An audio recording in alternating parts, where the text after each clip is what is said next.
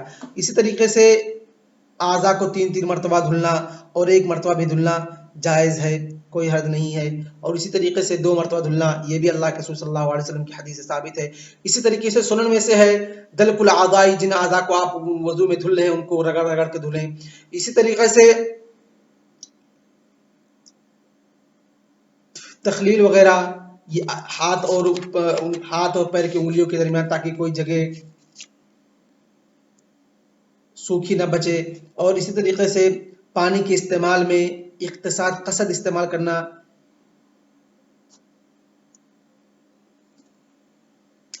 تو یہ تمام چیزیں تھیں سنن کے وضو کے سنن میں سے۔ اس کے بعد منتقل ہوتے ہیں دوسری حدیث کی طرف۔ وعن عمر بن الخطاب رضی اللہ تعالی عنہ الى حدیث عقبہ بن عامر۔ وعن عقبہ بن عامر رضی اللہ تعالی عنہ قال قال رسول اللہ صلی اللہ علیہ وسلم ما من مسلم يتوضا فيحسن وضوءه ثم يقوم فيصلي ركعتين مقبلا عليهما بقلبه ووجهه الا وجبت له الجنہ، رواہ مسلم۔ عقبہ بن عامر رضی اللہ تعالیٰ عنہ فرماتے ہیں کہ اللہ کے رسول صلی اللہ علیہ وسلم نے فرمایا، نہیں ہے کوئی مسلم بندہ جو اچھے سے یعنی سنن واجبات اور تمام چیزوں کا خیال رکھتے ہوئے وضو کرتا ہے، ثم یقوم، پھر وضو کرنے کے بعد تحیۃ الوضو پڑھتا ہے 2 رکعات، فیصلی رکعتین، 2 رکعت نماز پڑھتا ہے، مقبلا علیہما، یعنی ان نماز کی طرف متوجہ ہوتے ہوئے، ان نماز میں اپنے دھیان کو لگائے ہوئے، اللہ رب العالمین کی طرف اپنے ذہن کو لگائے ہوئے، بقلبہ ووجہ، اپنے چہرے کے ساتھ، اپنے جسم کے ساتھ، اپنے دل کے ساتھ، یعنی یہاں پر قلب اور وجہ کا ذکر کر کے ظاہری باطنی دونوں اعتبار سے مراد، یعنی ظاہری اعتبار سے بھی بندہ اللہ رب العالمین کی طرف متوجہ ہو، اور باطنی اعتبار سے یعنی خشوع خضوع کے ساتھ اس کا ذہن، اس کا دل بھی اللہ رب العالمین کے سامنے ہو، اللہ رب العالمین میں لگا ہو۔ جیسا کہ اللہ کے رسول صلی اللہ علیہ وسلم سے جب پوچھا گیا، حضرت جبریل علیہ السلام نے پوچھا وَأَخْبِرْنِي عَنِ الْإِحْسَانِ فَقَالَ أَن تَعْبُدَ اللَّهَ كَأَنَّكَ تَرَاهُ فَإِن لَّمْ تَكُن تَرَاهُ فَإِنَّهُ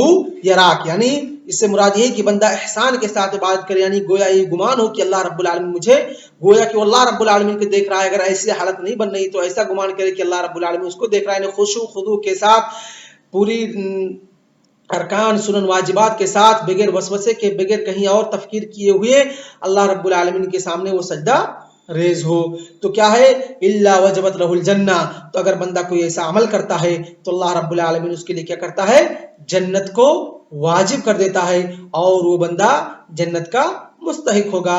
اور آج کا درس ہم اسی پر اکتفا کرتے ہیں۔ وصلی اللہ علی نبینا محمد وعلی آلہ وصحبہ اجمعین، والسلام علیکم ورحمۃ اللہ وبرکاتہ۔